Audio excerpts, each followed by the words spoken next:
നമസ്കാരം. സമഗ്ര വാർത്തകളുമായി ഉച്ചവാർത്ത ആരംഭിക്കുന്നു. ആദ്യം നോക്കാം പ്രധാന തലക്കെട്ടുകൾ.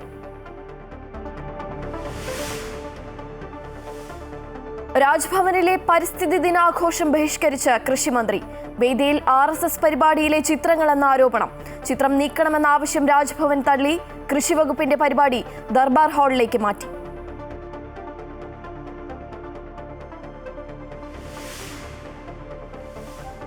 തെരഞ്ഞെടുപ്പ് ആവേശത്തിൽ നിലമ്പൂർ. മുന്നണികൾ തമ്മിൽ വാക്പോര് രൂക്ഷം. മുഖ്യമന്ത്രിയുടെ മലപ്പുറം പരാമർശം ആയുധമാക്കി കോൺഗ്രസ്. ക്ഷേമ പെൻഷൻ, കൈക്കൂലി എന്ന KC വേണുഗോപാലിന്റെ വാക്കുകളെ വിമർശിച്ച CPM. NDA സ്ഥാനാർത്ഥിക്കായി സുരേഷ് ഗോപി ഇന്ന് നിലമ്പൂരിൽ. ആഭ്യന്തരമന്ത്രി സ്ഥാനം ചോദിച്ച PV അൻവർ. വിലപേശൽ തള്ളി UDF നേതൃത്വം.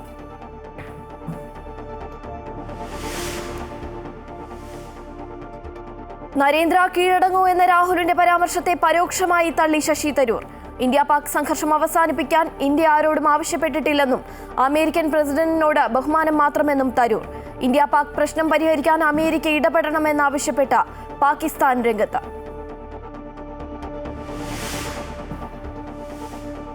മഞ്ഞുമൽ ബോയ്സ് സിനിമയുമായി ബന്ധപ്പെട്ട സാമ്പത്തിക തട്ടിപ്പ് കേസിൽ ഹാജരാകാൻ നടൻ സൗബിന് നോട്ടീസ്. 14 ദിവസത്തിനുള്ളിൽ അന്വേഷണ സംഘത്തിന് മുന്നിൽ ഹാജരാകണം. നിർമ്മാതാക്കളും ഹാജരാകണം.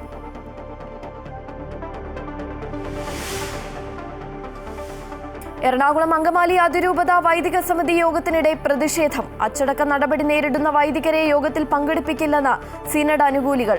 പ്രതിഷേധക്കാരെ പോലീസ് അറസ്റ്റ് ചെയ്ത് നീക്കി.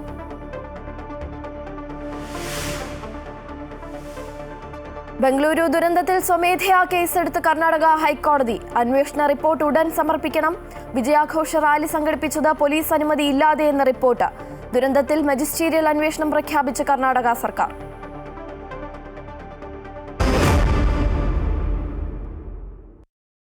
രാജ്ഭവനിലെ പരിസ്ഥിതി ദിനാഘോഷ പരിപാടി ബഹിഷ്കരിച്ച് കൃഷിമന്ത്രി P. പ്രസാദ്. വേദിയിലുള്ള ഭാരതാംബയുടെ ചിത്രം RSS ചിത്രമെന്ന ആരോപണം. ചിത്രം മാറ്റണമെന്ന് കൃഷിവകുപ്പ് ആവശ്യപ്പെട്ടെങ്കിലും ഗവർണർ വിസമ്മതിച്ചു. തുടർന്ന് പരിസ്ഥിതി ദിനാഘോഷത്തിന്റെ ഉദ്ഘാടനം സെക്രട്ടേറിയറ്റിലെ ദർബാർ ഹാളിൽ കൃഷിമന്ത്രി നടത്തി. സർക്കാർ പരിപാടിയിൽ രാഷ്ട്രീയ പാർട്ടികളുടെ ചിഹ്നം പാടില്ല എന്നും ഭരണഘടനാ പദവിയിൽ ഇരുന്നുകൊണ്ട് ഗവർണർ രാഷ്ട്രീയ പ്രവർത്തനം നടത്തരുതെന്നും കൃഷിമന്ത്രി വിമർശിച്ചു. അവിടെ ഉപയോഗിക്കാൻ വെച്ച ചിത്രം നമ്മൾ സാധാരണഗതിയിൽ നമ്മൾ ഉപയോഗിക്കുന്ന ഒരു ഭാരത് മാതാവിൻ്റെ ചിത്രമല്ല. ഗവർണറുടെ ഓഫീസ് തന്നെ അയച്ചു തന്ന ചിത്രം എന്ന് പറയുന്നത് RSS ഉപയോഗിക്കുന്ന ചിത്രമാണ്. RSS ഉപയോഗിക്കുന്ന ചിത്രം എന്നത് ഒരു പ്രത്യേകമായൊരു പ്രസ്ഥാനം ഉപയോഗിക്കുന്ന ചിത്രം ഒരു ഭരണഘടനാപരമായ ഒരു പദവിയുള്ള ഒരിടത്ത് ഒരു സർക്കാരിൻ്റെ പരിപാടിയുടെ ഭാഗമാക്കുക എന്ന് പറയുന്നത് ഭരണഘടനാപരമായി ശരിയായ കാര്യമല്ലേ അല്ല. അവർ ഇന്നലെ മുതൽ അവരവിടുത്തെ പരിപാടിക്കകത്ത് നേരത്തെ അവരെ ഉപയോഗിച്ചിട്ടുണ്ട്. അത് മാറ്റാൻ ബുദ്ധിമുട്ടാണ് എന്നാണ് ഗവർണർ അറിയിച്ചിരിക്കുന്നതാണ് ഞങ്ങൾക്ക് അവിടെ നിന്ന് കിട്ടിയ വിവരം. ഈ ഗവർണർ വന്നതിന് ശേഷമാണ് പൊടുന്നനെ എന്തുകൊണ്ടാണ് ഇങ്ങനെ വരുന്നത് എന്ന് മനസ്സിലാവുന്ന കാര്യമല്ല. എല്ലാവരെയും ഒരേപോലെ കാണണം എന്ന് പറയുന്നിടത്ത് മതപരമായ ചിഹ്നങ്ങളോ രാഷ്ട്രീയപരമായ ചിഹ്നങ്ങളോ അങ്ങനെ പ്രദർശിപ്പിച്ചുകൂടാ പൊതുപരിപാടികൾ പറയുന്നിടത്ത് ഭരണഘടനാപരമായ ഉത്തരവാദിത്വം നിറവേറ്റാൻ ബാധ്യതപ്പെട്ട ആദരണീയനായ ഗവർണർ അവിടെ നടക്കുന്ന പരിപാടിക്കകത്ത് നിർബന്ധമാക്കിയിരിക്കുന്നു എന്ന് പറയുമ്പോൾ സംസ്ഥാന സർക്കാരിന് അത് അംഗീകരിക്കാൻ പറ്റുകയില്ല. വിശദാംശങ്ങളുമായി അൻഫ്ലിറ്റ് ഡിസൂസ ചേരുന്നുണ്ട്. അൻഫ്ലിറ്റ്, പരിപാടിക്കായി സജ്ജീകരിച്ച വേദിയിൽ നിന്നും ഈ ഒരു ചിത്രം മാറ്റണമെന്ന് കൃഷിവകുപ്പ് ആവശ്യപ്പെട്ടെങ്കിലും രാജ്ഭവൻ അതിന് തയ്യാറായില്ല. അതുതന്നെയാണ് ഇപ്പോൾ സർക്കാരിനെ ചൊടിപ്പിച്ചതും പരിപാടി മറ്റൊരു സ്ഥലത്തേക്ക് നടത്താൻ തീരുമാനിക്കാനിടയായതും. ഇതോടുകൂടി ഒരു രാജ്ഭവൻ സർക്കാർ പോര് വീണ്ടും ഉടലെടുക്കുന്നു എന്ന് തന്നെയല്ലേ മനസ്സിലാക്കേണ്ടിയിരിക്കുന്നത്? ഉറപ്പായും ശ്രീ കാർത്തിക, അത് തന്നെയാണ്. രാജ്ഭവനും സർക്കാരും തമ്മിലുള്ള ഒരു പോര് അത് നേർക്കുനേർ വരുന്ന ഒരു സാഹചര്യത്തിലേക്ക് കാര്യങ്ങൾ വഴിതെളിക്കുകയാണ്. അതിൻ്റെ ഒരു തുടക്കമായി ഇപ്പോൾ ഉണ്ടായിരിക്കുന്ന വിവാദത്തെ നമുക്ക് വ്യാഖ്യാനിക്കാം. അതായത് കൃഷിവകുപ്പ് നടത്താൻ നിശ്ചയിച്ചിരുന്നത് രാജ്ഭവനിലായിരുന്നു. അത് തലേ ദിവസം കൃഷിവകുപ്പിലെ ഉദ്യോഗസ്ഥർ അവിടെ പരിശോധിക്കുന്നു. ഒപ്പം തന്നെ രാജ്ഭവൻ ഒരു ചിത്രം അയച്ചു നൽകുന്നു. ആ ചിത്രത്തിലാണ് ഭാരതാംബയുടെ ഈ ചിത്രമുള്ളത്, വേദിയിലുണ്ട്. പക്ഷേ ഇത് സാധാരണഗതിയിൽ ഭാരതാംബയുടെ ചിത്രമല്ല. എന്നതിനപ്പുറത്തേക്ക് ഇത് സാധാരണ RSS പരിപാടികൾ സംഘടിപ്പിക്കുന്ന അതേ ചിത്രമാണ്. അപ്പോൾ ഇത് രാജ്ഭവനിൽ നടക്കുന്ന ഒരു പരിപാടി, അതും സർക്കാർ പരിപാടി RSSന്റെ ഒരു പരിപാടിയായി മാറുന്നു. അങ്ങനെ ഒരു RSS വൽക്കരിക്കുന്ന ഒരു പരിപാടിയിൽ ഒരിക്കലും പങ്കെടുക്കാനാവില്ല. അതിനും അപ്പുറത്തേക്ക് രാജ്ഭവനിൽ ഈ പരിപാടി നടത്താൻ പാടില്ല. ഇതിലുള്ള ഒരു വിമർശനം, ഒരു പ്രതിഷേധം എന്ന രീതിയിലാണ് ഈ പരിപാടിയിൽ നിന്ന് കൃഷിമന്ത്രി ബഹിഷ്കരിക്കുകയും പകരം ആ പരിപാടി സെക്രട്ടേറിയറ്റിലെ ദർബാർ ഹാളിൽ നടത്തുകയും ചെയ്തിരിക്കുന്നു. അതിനുശേഷം കൃത്യമായി കൃഷിമന്ത്രി ഈ ഒരു നിലപാട് സർക്കാരിൻ്റെ നിലപാടാണ്, തൻ്റെ നിലപാട് എന്നതിനപ്പുറത്തേക്ക് സർക്കാരിൻ്റെ നിലപാടാണ് എന്ന് അദ്ദേഹം പറയുകയും ഗവർണർ ഈ നിലപാട്, അതായത് ഭരണഘടനാ പദവിയിൽ ഇരുന്നു കൊണ്ട് ഗവർണർ ഒരിക്കലും രാഷ്ട്രീയ പ്രവർത്തനം നടത്താൻ പാടില്ല എന്നത് ശക്തമായി തന്നെ അദ്ദേഹം വിമർശിക്കുകയുണ്ടായത് നമുക്കറിയാൻ കുറച്ച് നാളുകൾക്ക് മുമ്പ് ഗുരുമൂർത്തി RSSന്റെ ചിന്തകനായിരുന്ന ഗുരുമൂർത്തി അവിടെ ഒരു പ്രഭാഷണം നടത്തിയിരുന്നു. ഓപ്പറേഷൻ സിന്ദൂരിനെ കുറിച്ച് പ്രഭാഷണം നടത്തുമ്പോൾ പോലും അതുപോലും രാജ്ഭവൻ വേദിയാകാൻ പാടില്ല എന്ന രീതിയിൽ വലിയ വിമർശനമാണ് വിവിധയിടങ്ങൾ, പ്രത്യേകിച്ച് പ്രതിപക്ഷത്തു നിന്ന് മുഖ്യമന്ത്രിയുമൊക്കെ ഗവർണറുടെ നടപടി അതിശക്തമായി വിമർശിച്ച് രംഗത്ത് വരികയുമൊക്കെ ചെയ്തിരുന്നു. അതിന് പിന്നാലെയാണ് ഇപ്പോൾ വീണ്ടും രാജ്ഭവനിൽ നടക്കുന്ന സർക്കാരിൻ്റെ ഔദ്യോഗിക പരിപാടിയിൽ RSSന്റെ പ്രതീതി ഉണ്ടാക്കുന്ന RSS പരിപാടി എന്ന രീതിയിൽ പ്രതീതി ഉണ്ടാക്കുന്ന ഒരു ചിത്രം, ഭാരതാംബയുടെ ചിത്രം അവിടെ ഉണ്ടാകുന്നു. അത് ഒഴിവാക്കണമെന്ന് ആവശ്യപ്പെടുന്നു. ഒരു മതത്തിൻ്റെയോ ഒരു രാഷ്ട്രീയ പ്രസ്ഥാനത്തിൻ്റെയോ ഒന്നും ചിത്രങ്ങൾ ഇത്തരത്തിലുള്ള പരിപാടികൾ പ്രത്യേകിച്ച് രാജ്ഭവനിൽ പാടില്ല എന്ന് കൃത്യമായി നിഷ്കർഷിക്കുകയാണ് സർക്കാർ. പക്ഷേ ഗവർണർ വഴങ്ങുന്നില്ല. ഗവർണർ ആ ചിത്രം അവിടെ നിന്ന് എടുത്തു മാറ്റാൻ സാധ്യമല്ല എന്ന നിലപാടിൽ അദ്ദേഹം ഉറച്ചു നിൽക്കുകയും ചെയ്യുന്നു. ഇനി ഈ ഒരു വിഷയത്തിൽ പ്രതിപക്ഷം വലിയ രീതിയിൽ വിമർശനവുമായി രംഗത്ത് എത്തിയിരിക്കുകയാണ്. പ്രതിപക്ഷ നേതാവ് അല്പം മാധ്യമങ്ങൾ കണ്ടപ്പോൾ മുഖ്യമന്ത്രി എന്തുകൊണ്ട് ഗവർണർക്കെതിരെ ഒരു വാക്കുപോലും ഉച്ചരിക്കുന്നില്ല, മുഖ്യമന്ത്രിക്ക് ആർജവുമില്ല, ഈ രീതിയിലുള്ള വിമർശനങ്ങൾ ഉന്നയിക്കുന്നു. എന്തായാലും ഈ വരുന്ന മണിക്കൂറുകളിലൊക്കെ തന്നെ ഈ ഒരു വിഷയത്തിൽ ഗവർണറുടെ നിലപാടിലും രാജ്ഭവന്റെ നടപടിയിലുമൊക്കെ മുഖ്യമന്ത്രിയുടെ പ്രതികരണം നമ്മൾ പ്രതീക്ഷിക്കുകയാണ്. ഗവർണർ ഇനി എന്ത് നിലപാട് സ്വീകരിക്കുമെന്നതാണ് ഇനി കാത്തിരുന്നു കാണേണ്ടത്. ശ്രീ കാർത്തിക. ശരി, സർക്കാർ രാജ്ഭവനിൽ നടത്താനിരുന്ന പരിസ്ഥിതി ദിനാഘോഷ പരിപാടിയുമായി ബന്ധപ്പെട്ടാണ് ഇപ്പോൾ വിവാദങ്ങൾ ഉടലെടുത്തിരിക്കുന്നത്. അൻഫ്ലഡ് ഡിസൂസയാണ് തിരുവനന്തപുരത്ത് നിന്നും വിവരങ്ങൾ പങ്കുവച്ചത്.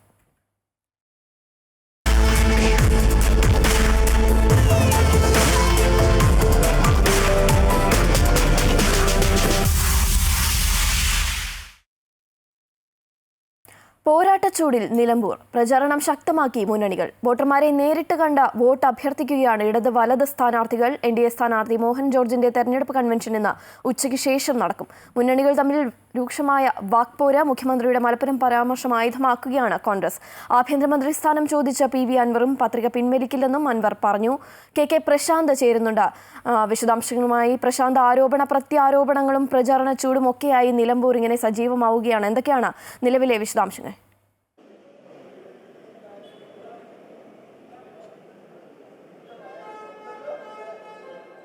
ശ്രീകാർത്തിക, നിലമ്പൂർ രാഷ്ട്രീയ തെരഞ്ഞെടുപ്പിന്റെ പോരാട്ട ചൂടിലേക്ക് തന്നെ മാറിയിരിക്കുന്നു. വളരെ കൃത്യമായ രാഷ്ട്രീയം പറഞ്ഞു തന്നെയാണ് ഇരു മുന്നണികളും ഒപ്പം തന്നെ BJP മുന്നോട്ട് പോകുന്നത്. ഒപ്പം തന്നെ സമ്മർദ്ദം ഉയർത്തിക്കൊണ്ട് PV അൻവറിന്റെ ചില നീക്കങ്ങളും നിലമ്പൂരിൽ നമുക്ക് കാണാൻ കഴിയുന്നുണ്ട്. പ്രധാനമായും മലപ്പുറം പരാമർശം വളരെ കൃത്യമായി തന്നെ UDF ഇപ്പോൾ പ്രചരണ ആയുധമാക്കുന്നു. മുഖ്യമന്ത്രിയും ഒപ്പം തന്നെ A വിജയരാഘവനൊക്കെ തന്നെ മലപ്പുറത്തെ ജനതയെ അവഹേളിച്ച് നടത്തിയിട്ടുള്ള ചില പരാമർശങ്ങളുണ്ട്. ആ പരാമർശങ്ങൾ ഉയർത്തി മുന്നോട്ട് പോകാൻ തന്നെ UDF തീരുമാനിച്ചിരിക്കുന്നു. ഹിന്ദു ദിനപത്രത്തിന് മുഖ്യമന്ത്രി നൽകിയ അഭിമുഖം, ഒപ്പം തന്നെ നിയമസഭയിൽ മലപ്പുറവുമായി ബന്ധപ്പെട്ട വിഷയങ്ങൾ ചർച്ച ചെയ്യാതിരുന്ന സർക്കാരിന്റെ നടപടികൾ, അതോടൊപ്പം തന്നെ പ്രിയങ്ക ഗാന്ധിയുടെ വിജയവുമായി ബന്ധപ്പെട്ട് A വിജയരാഘവൻ നടത്തിയ ചില പരാമർശങ്ങൾ, ഇതെല്ലാം തന്നെ വളരെ കൃത്യമായി രാഷ്ട്രീയ തെരഞ്ഞെടുപ്പ് ആയുധമാക്കി UDF പ്രചരണങ്ങൾക്ക് നേതൃത്വം നൽകുന്നു. മറുവശത്ത് അതേസമയം തന്നെ ലീഗിന്റെ ആര്യാടൻ മുഹമ്മദ് അടക്കം മലപ്പുറം ജില്ല രൂപീകരിക്കുന്നതിനെതിരായി നടത്തിയ സമരങ്ങൾ, ഇതെല്ലാം തന്നെ ഉയർത്തിക്കൊണ്ടാണ് CPM-ഉം LDF-ഉം കൃത്യമായ പ്രതിരോധം തീർക്കുന്നത്. അതുകൊണ്ട് തന്നെ അതിശക്തമായ വാക്പോരിലേക്ക് തന്നെ പോകുന്നു. മറ്റൊന്ന്, ദേശീയപാതയുമായി ബന്ധപ്പെട്ട കുരിയാടക്കമുള്ള ദേശീയപാത, ഇത്തരം വിഷയങ്ങളെല്ലാം തന്നെ വളരെ കൃത്യമായി തെരഞ്ഞെടുപ്പിൽ ആയുധമാക്കുകയാണ് UDF ഇപ്പോൾ ചെയ്യുന്നത്. സണ്ണി ജോസഫ് MLA KPC അധ്യക്ഷൻ നേരിട്ട് കുരിയാട് സന്ദർശിക്കുകയും മറ്റ് നീക്കങ്ങൾ നടത്തുകയും ചെയ്തിരിക്കുന്നു. നിരവധിയായ വിഷയങ്ങൾ സർക്കാരിനെതിരെ അതിശക്തമായി ഉയർത്താൻ തന്നെയാണ് ഇപ്പോൾ UDF തീരുമാനിച്ചിട്ടുള്ളത്. അതോടൊപ്പം തന്നെ പ്രധാനപ്പെട്ട കാര്യമെന്ന് പറയുന്നത് PV അൻവർ ഉയർത്തുന്ന സമ്മർദ്ദം തന്നെയാണ്. പ്രധാനമായും PV അൻവർ വളരെ കൃത്യമായി തന്നെ പറയുന്നത് ഇന്നും തന്നോട് ചില ചർച്ചകൾ UDF-ന്റെ നേതാക്കൾ നടത്തിയിട്ടുണ്ട് എന്നുള്ളതാണ്. പക്ഷേ അത് കോൺഗ്രസ് നേതൃത്വം തള്ളിക്കളയുന്നുണ്ട്. എങ്കിൽ പോലും അദ്ദേഹം പറയുന്നത് 2026 അധികാരത്തിലേക്ക് UDF വന്നു കഴിഞ്ഞാൽ ആഭ്യന്തരമന്ത്രി സ്ഥാനമോ അല്ലെങ്കിൽ വനംവകുപ്പോ നൽകുകയാണെങ്കിൽ താൻ UDF-നെ പിന്തുണച്ച് നിൽക്കാമെന്നൊരു അഭിപ്രായം ഇപ്പോൾ അൻവറിന്റെ ഭാഗത്ത് നിന്ന് വരുന്നു. പക്ഷേ അത് വളരെ കൃത്യമായി തന്നെ UDF തള്ളുകയും ചെയ്തിട്ടുണ്ട്. മറ്റൊന്ന്, NDA സ്ഥാനാർത്ഥിയുമായി ബന്ധപ്പെട്ടാണ് വലിയ ആവേശത്തിൽ തന്നെയാണ്.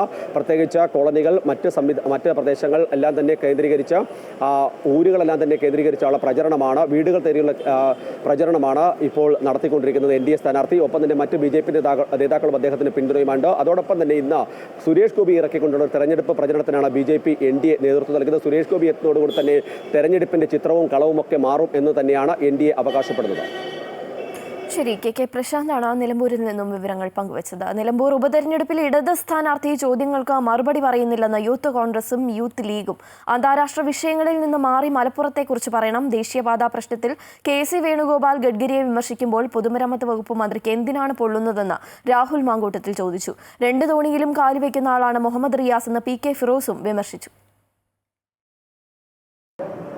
ദേശീയപാതാ നിർമ്മാണവുമായി ബന്ധപ്പെട്ട അപാകതകൾക്കെതിരായി കേന്ദ്ര സർക്കാരിൻ്റെ ആ വകുപ്പ് കൈകാര്യം ചെയ്യുന്ന നിതിൻ ഗഡ്കരിക്കുമെതിരായിട്ട് ശ്രീ KC വേണുഗോപാൽ സംസാരിക്കുമ്പോൾ രാജീവ് ചന്ദ്രശേഖരൻ കലിപൂണ്ട് തുള്ളൽ കാണിച്ചാൽ നമുക്കത് മനസ്സിലാക്കാം. പക്ഷേ രാജീവ് ചന്ദ്രശേഖരൻ്റെ ബാധ മുഹമ്മദ് റിയാസിൻ്റെ ശരീരത്ത് കയറിയിട്ട് നിതിൻ ഗഡ്കരിയെ പറയുന്നതിന് മുഹമ്മദ് റിയാസ് എന്തിനായി തുള്ളുന്നത്? അപ്പോൾ ഇന്ന് മുഹമ്മദ് റിയാസ് പറഞ്ഞത് ശ്രീ KC വേണുഗോപാൽ ഇരിക്കുന്ന പബ്ലിക് അക്കൗണ്ട്സ് കമ്മിറ്റി ചെയർമാൻ എന്ന് പറയുന്ന പദവി സുപ്രീം കോടതി ജഡ്ജിയൊന്നുമല്ല എന്നാണ്. അത് ശ്രീ KC വേണുഗോപാൽ ഞങ്ങൾക്കും എല്ലാവർക്കും അറിയാം. ശ്രീ KC വേണുഗോപാൽ സുപ്രീം കോടതി ജഡ്ജിയല്ല, പബ്ലിക് അക്കൗണ്ട്സ് കമ്മിറ്റി ചെയർമാനാണെന്ന്. മാത്രമല്ല ഇന്ന് വർത്തമാനകാലത്ത് സുപ്രീം കോടതി ജഡ്ജി എന്ന് പറഞ്ഞാൽ ഇതിൻ്റെ അവസാന വാക്കാണെന്നുള്ള തെറ്റിദ്ധാരണ ഞങ്ങൾക്കാർക്കും ഇല്ല. ഈ KC വേണുഗോപാൽ സുപ്രീം കോടതി ജഡ്ജി അല്ല എന്ന് പറയുന്ന കേരളത്തിൻ്റെ പൊതുമരാമത്ത് മന്ത്രി ശ്രീ മുഹമ്മദ് റിയാസ്, അദ്ദേഹത്തോട് പറയാനായിട്ടുള്ളത് അങ്ങ് കേരളത്തിൻ്റെ യുവരാജാവാണ് എന്നുള്ള ആ തലക്കനത്തിൽ നിന്നൊന്ന് താഴേക്ക് ഇറങ്ങണം. LDFും UDFും അവസരവാദ രാഷ്ട്രീയം കളിക്കുകയാണെന്നും നമുക്ക് വേണ്ടത് വികസനമാണെന്നും BJP സംസ്ഥാന അധ്യക്ഷൻ രാജീവ് ചന്ദ്രശേഖർ. നിലമ്പൂരിൽ ഇന്ത്യ സഖ്യത്തിന്റെ 4 സ്ഥാനാർത്ഥികളാണുള്ളത്. വികസനം പറയുന്ന ഒരേ ഒരു സ്ഥാനാർത്ഥി NDA സ്ഥാനാർത്ഥിയാണെന്നും രാജീവ് ചന്ദ്രശേഖർ തിരുവനന്തപുരത്ത് പറഞ്ഞു. നിലമ്പൂർ വളരെ ഒരു വ്യക്തമായ ഒരു തെരഞ്ഞെടുപ്പാണ്. തെരഞ്ഞെടുപ്പിൻ്റെ ഒരു കാരണമായിട്ടാണ് PV അൻവർ അദ്ദേഹം തന്നെ മത്സരിക്കുന്നു. അതിൽ എന്തൊരു ലോജിക്കാണത്? അവിടെ ഒരു മത്സരം ഈ തെരഞ്ഞെടുപ്പ് എന്ന് പറഞ്ഞാൽ 4 മുന്നണിയും 4 കാൻഡിഡേറ്റ് ഇന്ത്യ അലയൻസിൻ്റെ ഒരൊറ്റ കാൻഡിഡേറ്റ് ഉള്ളൂ. അവിടെ വികസനവും പുരോഗതിനെ കുറിച്ച് പറയുന്ന ഒരു കാൻഡിഡേറ്റ്, അതാണ് NDAൻ്റെ അഡ്വക്കേറ്റ് മോഹൻ ജോർജ്. അപ്പോൾ ജനങ്ങളുടെ മുമ്പിൽ അവിടെ നിലമ്പൂരിൽ രണ്ട് ചോയ്സാണ്. ഒരു PV അൻവറിനെ UDF പൂർണ്ണമായും തള്ളിയിട്ടില്ലെന്ന K സുധാകരന്റെ പ്രസ്താവനയിൽ പ്രതികരണവുമായി പ്രതിപക്ഷ നേതാവ് VD സതീശൻ. അൻവറിന് ഇനി UDFിൽ യാതൊരു സാധ്യതയില്ലെന്നും ആരെങ്കിലും എന്തെങ്കിലും പറഞ്ഞാൽ അതിന് ഉത്തരം പറയാൻ താൻ ബാധ്യസ്ഥനല്ലെന്നും VD സതീശൻ പറഞ്ഞു. KC വേണുഗോപാൽ ക്ഷേമ പെൻഷനെ അപമാനിച്ചിട്ടില്ല. തെരഞ്ഞെടുപ്പ് വരുമ്പോൾ ക്ഷേമ പെൻഷൻ ഒന്നിച്ചു നൽകുന്നത് സാധാരണക്കാരെ സ്വാധീനിക്കാനാണെന്നും ഈ തട്ടിപ്പ് സർക്കാർ അവസാനിപ്പിക്കണമെന്നും VD സതീശൻ പറഞ്ഞു. ഞങ്ങൾ ക്ലിയർ ചെയ്തിട്ടുണ്ട്. ഞങ്ങൾ ചർച്ചയുടെ എല്ലാ വാതിലും അടച്ചു. UDF തീരുമാനിച്ചാൽ ഒരു ചർച്ചയില്ല. അല്ല, ഒരു ചർച്ചയില്ലെന്ന് ഞാനല്ലേ പറയുന്നത്. പിന്നെ നിങ്ങൾ വേറെ ഓരോരുത്തരുടെ എല്ലാവരും പറയുന്നതിനും മറുപടി ഞാൻ പറയണം. V made it very clear. UDF ഏകകണ്ഠമായെടുത്ത തീരുമാനമാണ്. ചർച്ചയുടെ എല്ലാ വാതിലും അടഞ്ഞു. ഇനി ഒരു ചർച്ചയില്ല അതിനെപ്പറ്റി. അതായത് കുറേ നാൾ പെൻഷൻ കൊടുക്കാതിരിക്കുക, അതിൻ്റെ പെൻഷൻ്റെ കുടിശ്ശിക വരിക, അതിൻ്റെ ഇലക്ഷൻ എടുക്കുമ്പോൾ അത് കൊണ്ടേ കൊടുക്കുക. അപ്പോൾ ആ പാവങ്ങൾ എന്ത് ചെയ്യും? അവരുടെ ദൗർഭാഗ്യത്തെ മുതലെടുക്കല്ലേ. അപ്പോൾ പ്രതിപക്ഷത്തിന് പറയാൻ പറ്റുമോ പെൻഷൻ കൊടുക്കാൻ പറ്റില്ല എന്ന് പറയാൻ പറ്റുമോ? കാരണം ഈ പാവങ്ങൾ പെൻഷന് വേണ്ടി കാത്തിരിക്കുന്ന ആളുകളാണ്. കൊടുക്കാൻ പാടില്ല എന്ന് പറയാൻ പറ്റും? കൊടുക്കണം, അവർ കാത്തിരിക്കുകയാണ്. നരേന്ദ്ര കീഴടങ്ങൂ എന്ന രാഹുലിന്റെ പരാമർശത്തെ പരോക്ഷമായി തള്ളി ശശി തരൂർ. ഇന്ത്യ പാക് സംഘർഷം അവസാനിപ്പിക്കാൻ ഇന്ത്യ ആരോടും ആവശ്യപ്പെട്ടിട്ടില്ലെന്നും അമേരിക്കൻ പ്രസിഡന്റിനോട് ബഹുമാനം മാത്രമെന്നും തരൂർ പറഞ്ഞു. അതേസമയം ട്രംപ് ഇടപെട്ടുവെന്നും ഇന്ത്യ പാക് പ്രശ്നം പരിഹരിക്കാൻ ഇനിയും അമേരിക്ക ഇടപെടണമെന്നും ആവശ്യപ്പെട്ട പാകിസ്ഥാൻ രംഗത്തെത്തി. ഇന്ത്യ പാക് സംഘർഷം കഴിഞ്ഞ് മാസം 1 പിന്നിട്ടിട്ടും വാദപ്രതിവാദങ്ങൾ രാജ്യത്തിനകത്തും പുറത്തും തുടരുകയാണ്. ട്രംപിന്റെ മധ്യസ്ഥതയിലാണ് വെടിനിർത്തലുണ്ടായതെന്നും മോദിയെ വിളിച്ച് നരേന്ദ്ര കീഴടങ്ങുവെന്ന് US പ്രസിഡന്റ് ഡൊണാൾഡ് ട്രംപ് പറഞ്ഞെന്നും രാഹുൽ ഗാന്ധി കഴിഞ്ഞ ദിവസം പരിഹസിച്ചിരുന്നു. അതേസമയം രാഹുൽ ഗാന്ധിയുടെ പരാമർശം തള്ളിയ ശശി തരൂർ ഇന്ത്യ പാക് സംഘർഷത്തിൽ മധ്യസ്ഥത വഹിക്കാൻ ആരോടും ആവശ്യപ്പെട്ടിട്ടില്ല എന്ന് വ്യക്തമാക്കി. US-ൽ നയതന്ത്ര സംഘത്തിന്റെ പര്യടനം തുടരുന്നതിനിടെയാണ് തരൂരിന്റെ പ്രതികരണം. അമേരിക്കൻ പ്രസിഡന്റിനോട് ബഹുമാനം മാത്രമേയുള്ളൂ. അങ്ങനെയൊരു ബന്ധമാണ് ഇന്ത്യ അമേരിക്കയുമായി പുലർത്തുന്നത്. അമേരിക്കൻ പ്രസിഡന്റ് ഡൊണാൾഡ് ട്രംപ് അടക്കം ആരോടും വിഷയത്തിൽ ഇടപെടാനോ മധ്യസ്ഥത വഹിക്കാനോ ആവശ്യപ്പെട്ടിട്ടില്ല. പാകിസ്ഥാൻ ഭീകരതയുടെ ഭാഷയിൽ സംസാരിച്ചാൽ സൈന്യത്തിന്റെ ഭാഷയിൽ ഇന്ത്യ മറുപടി നൽകുമെന്നും ശശി തരൂർ വ്യക്തമാക്കി. മധ്യപ്രദേശിലെ ഭോപ്പാലിൽ കോൺഗ്രസ് സംഘടിപ്പിച്ച സംഗതൻ സൃജൻ അഭിയാൻ ക്യാമ്പയിനിൽ സംസാരിക്കവെയാണ് ഓപ്പറേഷൻ സിന്ദൂർ അവസാനിപ്പിക്കാൻ US പ്രസിഡന്റ് ഇടപെട്ടെന്ന ആരോപണം രാഹുൽ ഗാന്ധി ആവർത്തിച്ചത്. രാഹുലിന്റെ പരാമർശത്തിനെതിരെ BJP രംഗത്ത് വന്നിരുന്നുവെങ്കിലും കോൺഗ്രസ് MP-യായ ശശി തരൂർ കേന്ദ്ര നിലപാടിനെ അനുകൂലിച്ച് നിലപാടെടുത്തത് കോൺഗ്രസിൽ വലിയ അതൃപ്തിയാണ് ഉണ്ടാക്കിയിട്ടുള്ളത്. അതേസമയം സംഘർഷം ലഘൂകരിക്കാൻ അമേരിക്ക ഇടപെടൽ നടത്തിയെന്നും വെടിനിർത്തൽ കരാർ നിയമം പ്രാബല്യത്തിൽ വന്നത് ട്രംപിന്റെ മധ്യസ്ഥതയിലാണെന്നും പാകിസ്ഥാൻ പ്രധാനമന്ത്രി ഷഹബാസ് ഷെരീഫും ആരോപിച്ചു. News desk, Amrita TV. Bengaluru ദുരന്തത്തിൽ RCB മാനേജ്മെന്റ് കുരുക്കിലേക്ക്. കർണാടക ഹൈക്കോടതി സ്വമേധയാ കേസെടുത്തു. അന്വേഷണ റിപ്പോർട്ട് ഉടൻ സമർപ്പിക്കണമെന്ന സർക്കാരിന് നിർദ്ദേശം. ചീഫ് ജസ്റ്റിസ് അധ്യക്ഷനായ ബെഞ്ചാണ് ഉത്തരവിട്ടത്. അതേസമയം വിജയാഘോഷ റാലി സംഘടിപ്പിച്ചത് പോലീസ് അനുമതി ഇല്ലാതെ എന്ന റിപ്പോർട്ട്. പരിപാടി ഒരു വേദിയിലേക്ക് ചുരുക്കുകയോ അല്ലെങ്കിൽ ആഘോഷം ഞായറാഴ്ചയിലേക്ക് മാറ്റണമെന്നോ പോലീസ് നിർദ്ദേശിച്ചിരുന്നു. സുരക്ഷാ ക്രമീകരണത്തിന് സമയം പോലും നൽകാതെ തിടുക്കപ്പെട്ട് പരിപാടി നടത്തുകയായിരുന്നുവെന്ന് പോലീസ് പ്രാഥമിക റിപ്പോർട്ടിൽ പറയുന്നു. വിദേശ താരങ്ങൾക്ക് ഉടൻ മടങ്ങണമെന്ന ആവശ്യം ചൂണ്ടിക്കാട്ടിയാണ് പരിപാടി പെട്ടെന്ന് നടത്തിയതെന്നാണ് RCB മാനേജ്മെന്റിന്റെ വാദം. RCBയുടെ വിജയാഘോഷത്തിനിടെ തിക്കിലും തിരക്കിലും പെട്ട് 11 പേരാണ് കഴിഞ്ഞ ദിവസം മരിച്ചത്. ബംഗളൂരുവിൽ ദുരന്തത്തിൽ ആളുകൾ മരിച്ചപ്പോഴും പോലീസിനെ അഭിനന്ദിക്കുന്ന നിലപാടാണ് കർണാടക സർക്കാർ സ്വീകരിച്ചതെന്ന് BJP സംസ്ഥാന അധ്യക്ഷൻ രാജീവ് ചന്ദ്രശേഖർ. കാശുണ്ടാക്കുക മാത്രമാണ് അവരുടെ ലക്ഷ്യം. കർണാടക കോൺഗ്രസ് അഴിമതി നിറഞ്ഞതാണെന്നും അദ്ദേഹം വിമർശിച്ചു. കർണാടക കോൺഗ്രസിനെ കുറച്ച് അറിയുന്ന ആളാണ്. ഏറ്റവും ഇൻകോമ്പറ്റന്റും ഏറ്റവും അഴിമതി ചെയ്യുന്ന കോൺഗ്രസ് പാർട്ടിയിൽ ഒരു സ്റ്റേറ്റ് യൂണിറ്റ് ഉണ്ടെങ്കിൽ അത് കർണാടക കോൺഗ്രസ്. അത് ഞാൻ 18 കൊല്ലം മനസ്സിലാക്കി അറിഞ്ഞു പറയാണ്. അവിടെ ജനങ്ങളുടെ ജീവിതമോ ജനങ്ങൾ മരിക്കുന്നോ അതിനെക്കുറിച്ച് അവർക്ക് ഒരു ഫീലിങ്ങോ ഒരു കെയറിങ് ഇല്ല. അവർക്ക് അവിടെ കാശുണ്ടാക്കുക. DK Shivakumar, Siddaramaiah, KJ George പറഞ്ഞ ഓരോരോ കോൺഗ്രസ് സ്റ്റോൾവേർഡ്സ് ഉണ്ട് അവിടെ. അവർക്ക് ഒരു ഒബ്ജക്റ്റീവും ഇല്ല, ഒരു ലക്ഷ്യവും ഇല്ല. കാശുണ്ടാക്കുക, അഴിമതി ചെയ്യുക, ജനങ്ങളെ ദുഃഖിക്കുക, ജനങ്ങളുടെ പ്രശ്നങ്ങൾ അതിനെ പരിഹരിക്കുക. മഞ്ഞുമൽ ബോയ് സിനിമയുമായി ബന്ധപ്പെട്ട സാമ്പത്തിക തട്ടിപ്പ് കേസിൽ നടൻ സൗബിൻ ഷാഹിറിന് പോലീസ് നോട്ടീസ്. 14 ദിവസത്തിനകം അന്വേഷണ സംഘത്തിന് മുന്നിൽ ഹാജരാകണം. സൗബിന് പുറമെ നിർമ്മാതാക്കളായ ബാബു ഷാഹിറിനും ഷോൺ ആന്റണിക്കും പോലീസ് നോട്ടീസ് അയച്ചിട്ടുണ്ട്. നേരത്തെ കേസ് റദ്ദാക്കണമെന്ന നിർമ്മാതാക്കളുടെ ആവശ്യം ഹൈക്കോടതി തള്ളിയിരുന്നു. കേസ് റദ്ദാക്കാനാവില്ലെന്നും കേസിൽ അന്വേഷണം തുടരാമെന്നുമായിരുന്നു ഹർജി തള്ളിക്കൊണ്ട് ഹൈക്കോടതി വ്യക്തമാക്കിയത്. സിനിമയുടെ ലാഭവിഹിതം നൽകിയില്ലെന്ന അരൂർ സ്വദേശി സിറാജിന്റെ പരാതിയിലാണ് കേസെടുത്ത് അന്വേഷണം ആരംഭിച്ചത്. സിനിമയ്ക്കായി പലപ്പോഴായി മുടക്കിയ 7 കോടി രൂപയോ ലാഭവിഹിതമോ തിരിച്ചു നൽകിയില്ലെന്നായിരുന്നു സിറാജിന്റെ പരാതി. എറണാകുളം അങ്കമാലി അതിരൂപത വൈദിക സംയുക്ത സമിതി യോഗത്തിനെത്തിയ വൈദികരെ തടഞ്ഞ ഒരു വിഭാഗം വിശ്വാസികൾ. അച്ചടക്ക നടപടി നേരിടുന്ന വൈദികർ യോഗത്തിൽ പങ്കെടുക്കരുതെന്നാവശ്യപ്പെട്ടായിരുന്നു പ്രതിഷേധം. സ്ഥലത്ത് നേരിയ സംഘർഷം ഉണ്ടായതോടെ പോലീസ് ഇടപെട്ട പ്രതിഷേധക്കാരെ ബലം പ്രയോഗിച്ച് നീക്കം ചെയ്തു. മേജർ ആർച്ച് ബിഷപ്പ് റാഫേൽ തട്ടിലിന്റെ നിർദ്ദേശപ്രകാരമാണ് വൈദികർ യോഗം ചേരുന്നത്. അതിരൂപത വൈദിക സമിതിയുടെയും ആലോചനാ സമിതി, ഫെറോന വികാരിമാർ എന്നിവരും യോഗത്തിൽ പങ്കെടുക്കുന്നുണ്ട്. മെത്രാപ്പൊലീത്തൻ വികാരി ആർച്ച് ബിഷപ്പ് ജോസഫ് പാംപ്ലാനിയും യോഗത്തിൽ പങ്കെടുക്കുന്നു. അതിരൂപതയിൽ ജനാഭിമുഖ കുർബാന പൂർണ്ണമായി നടപ്പാക്കുക, അതിരൂപത കൂരിയ പിരിച്ചുവിടുക എന്നീ ആവശ്യങ്ങൾ ഉന്നയിച്ച വിശ്വാസി കൂട്ടായ്മയായ അൽമായ മുന്നേറ്റത്തിന്റെ യോഗവും ഇന്ന് നടക്കുന്നുണ്ട്. അതേസമയം സിനഡ് അനുകൂല വിശ്വാസികളുടെ പ്രതിഷേധം ബസേലിക്ക അങ്കണത്തിൽ തുടരുകയാണ്.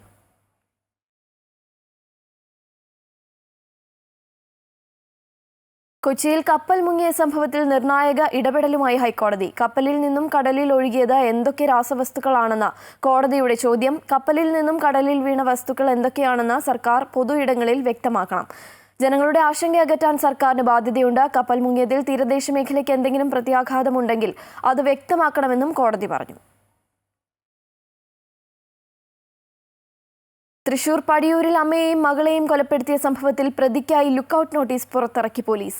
കാറളം വെള്ളാനി സ്വദേശികളായ മണി, മകൾ രേഖ എന്നിവരെയാണ് രേഖയുടെ 2ാം ഭർത്താവ് പ്രേംകുമാർ കൊലപ്പെടുത്തിയത്.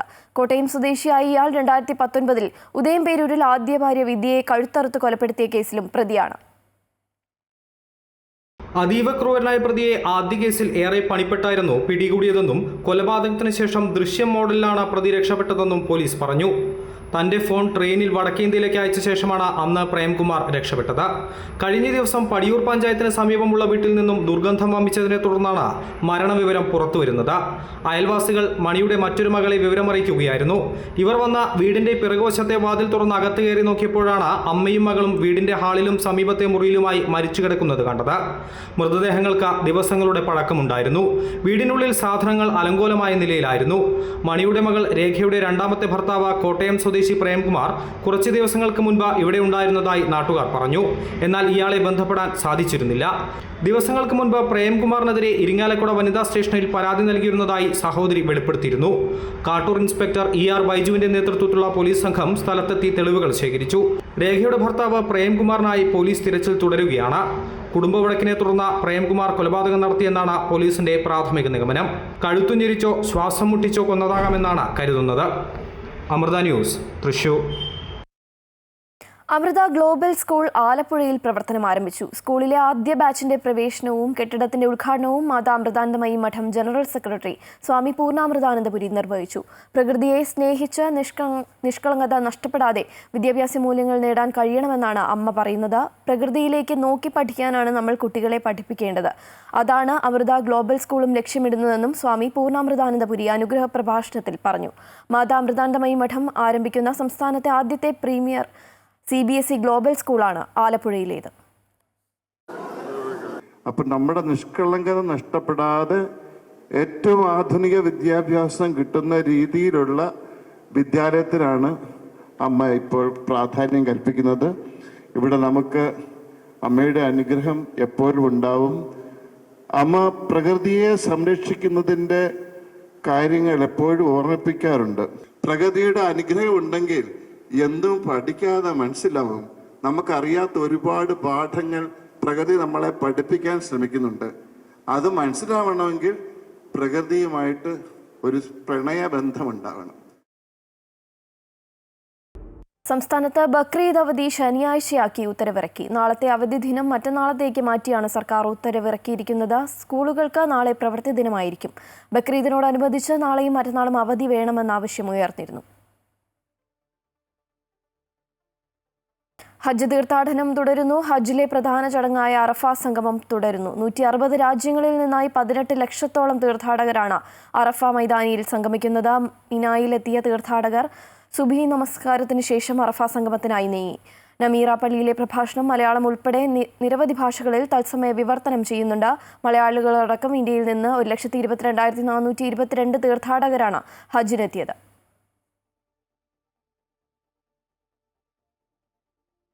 ഹൈക്കോടതി അഭിഭാഷകൻ പ്രതിയായ പോക്സോ കേസിൽ പത്തനംതിട്ട ജില്ലാ പോലീസ് മേധാവിക്കെതിരെ പരാതി നൽകാനൊരുങ്ങി CWC. പോക്സോ കേസിൽ അട്ടിമറി നടത്തിയെന്നുള്ള സസ്പെൻഷൻ ഓർഡറിലെ പരാമർശത്തിനെതിരെയാണ് മുഖ്യമന്ത്രിക്ക് പരാതി നൽകാനൊരുങ്ങുന്നത്. പ്രതികൾ അതിജീവിതയെ സ്വാധീനിക്കാൻ CWC ഓഫീസിലെത്തിയെന്നാണ് ആഭ്യന്തര വകുപ്പിന്റെ കണ്ടെത്തൽ. എന്നാൽ ഈ വിവരം സൂചിപ്പിച്ചുകൊണ്ട് അന്ന് തന്നെ ജില്ലാ പോലീസ് മേധാവിക്ക് പരാതി നൽകിയിരുന്നുവെന്നാണ് CWCയുടെ നിലപാട്. കഞ്ചാവ് കേസിൽ പ്രതിഭയുടെ മകൻ ഉൾപ്പെടെ 7 പേരെ ഒഴിവാക്കിയുള്ള കുറ്റപത്രം സമർപ്പിച്ചു. കേസിൽ 2 പ്രതികൾ മാത്രം അമ്പലപ്പുഴ കോടതിയിലാണ് കുറ്റപത്രം സമർപ്പിച്ചത്. പ്രതിഭയുടെ മകൻ കനിവ് 9ാം പ്രതിയായി FIR ഇട്ട കേസിലാണ് കനിവ് ഉൾപ്പെടെ 7 പേരെ ഒഴിവാക്കി കുറ്റപത്രം. തെളിവുകളുടെ അഭാവത്തിൽ 7 പേരെ ഒഴിവാക്കിയതായി എക്സൈസ് ഇടക്കാല റിപ്പോർട്ട് നേരത്തെ കോടതിയിൽ സമർപ്പിച്ചിരുന്നു. ഇതിന് പിന്നാലെയാണ് ഇപ്പോൾ കുറ്റപത്രം സമർപ്പിച്ചിരിക്കുന്നത്.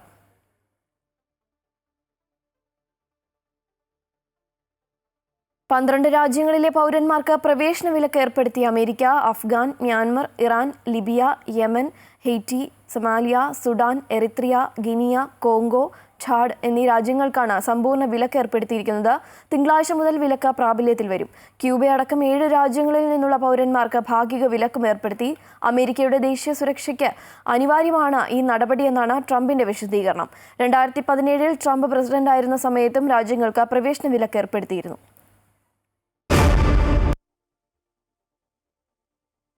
യുവേഫ നേഷൻസ് ലീഗിൽ ജർമ്മനിയെ തകർത്ത പോർച്ചുഗൽ ഫൈനലിൽ 1-2 ഗോളുകൾക്കാണ് പോർച്ചുഗലിന്റെ ജയം. 48ാം മിനിറ്റിൽ ജർമ്മനി ആദ്യ ഗോൾ നേടിയെങ്കിലും 20 മിനിറ്റിനിടെ പോർച്ചുഗൽ 2 ഗോളുകൾ തിരിച്ചടിച്ചു. കോൺസിക്കാവോയും ക്രിസ്ത്യാനോ റൊണാൾഡോയുമാണ് പോർച്ചുഗലിന് വേണ്ടി ഗോളുകൾ നേടിയത്.